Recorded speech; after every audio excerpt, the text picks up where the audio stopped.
everyone.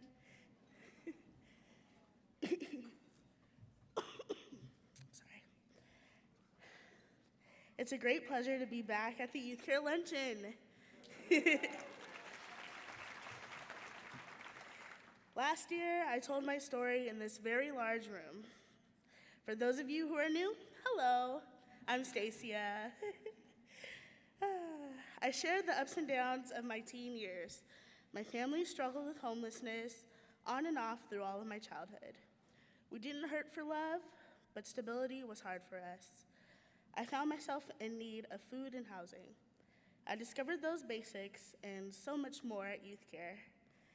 I finished my GED, accessed safe housing, and worked with a counselor. I also graduated from Youth Care's barista training program and soon after was hired as a barista at Starbucks. This year, I celebrate my 5th year as a Starbucks partner.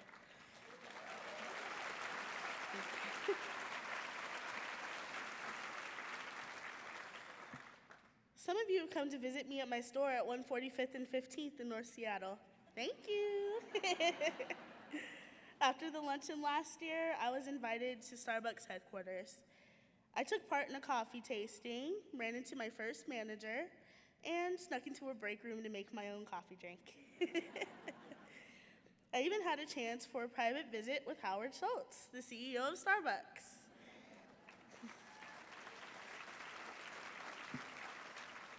He welcomed me into his office, and I told him I actually don't like coffee. But I do love tea. Last year, I talked about riding the bus from where I lived in Renton to my store in Lake City for every shift, nearly 2 full hours each way. Howard loved hearing about how much I love my regular customers, and he was impressed by my loyalty, even though the commute was rough. Summer followed, and I faced a significant challenge. The rent was going up at my apartment I shared with my best friend and roommate, Ani, to a level we could not afford. Even though both of us worked full-time, we didn't have a car, and had limited incomes to work with. I wanted to be closer to my store and my family, and we were truly scared about finding a new place in time. But after a long summer of looking at apartments, Ani and I finally found a new place, and it's less than a mile from my Starbucks store. Ani learned how to drive. I still haven't, but we had a car. This brought a lot of ease to my life, for which I'm thankful. One thing I was asked throughout the day at Starbucks headquarters was, what does your ideal job look like? I keep coming back to the same idea. I want to help people. I want to give back some of the care that I received when I needed help. I'm planning to go back to school to learn to be a pharmacy technician. As you saw last year, thank you. As you saw last year, I'm a pretty happy person. I have joy in my life because I have hope, and I have that hope because of Youth Care. There are a lot of other young people out there who aren't sure whether to believe in hope or not. The world is a tough and heartbreaking place, sometimes, especially right now. But I believe in the potential each young person has, and I know that you do too. So today, I'm asking you to join me in making a difference for homeless youth.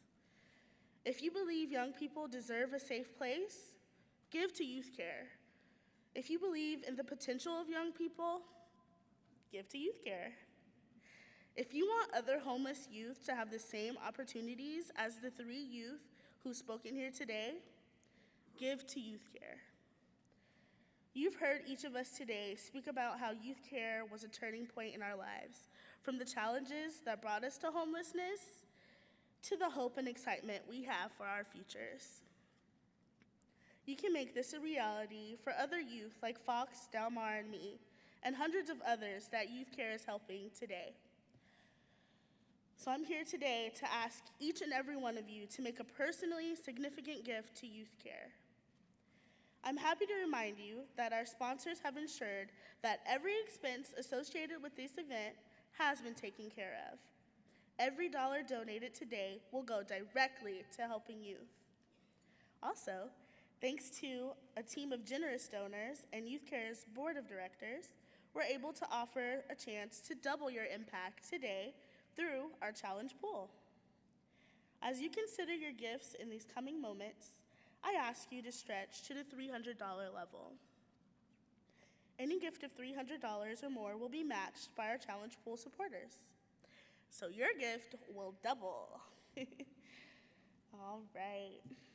If it's easier to spread that gift out, know that a $25 monthly commitment adds up to $300, which today turns into $600. And then there's some of you today that are capable of giving at an even more significant level, which I ask you to consider with all of your heart. In those moments when we weren't sure who would help us, YouthCare did. And there is no question, you will impact the life of a young person in our community who needs your help the most. Table captains, consider this your cue. Each of you will now receive materials that help you make your gift to YouthCare and make a statement about how much you believe in the values of courage, perseverance, and hope. Your pledge card and the screens outline the impact of your generosity for young people. As you take the moment to complete your gifts and pledges, I want to thank you guys for being here and making the world a better place. Thank you.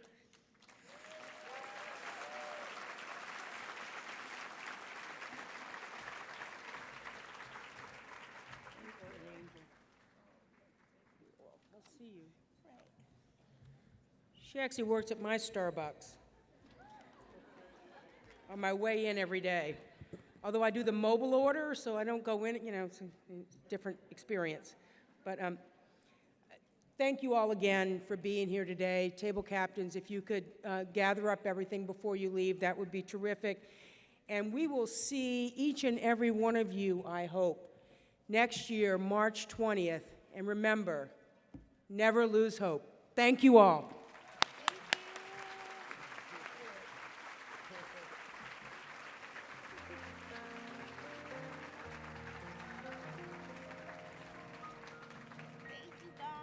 You guys, you were terrific. Oh my God. My God, I'm so proud of you. Oh my God, I'm so proud of you.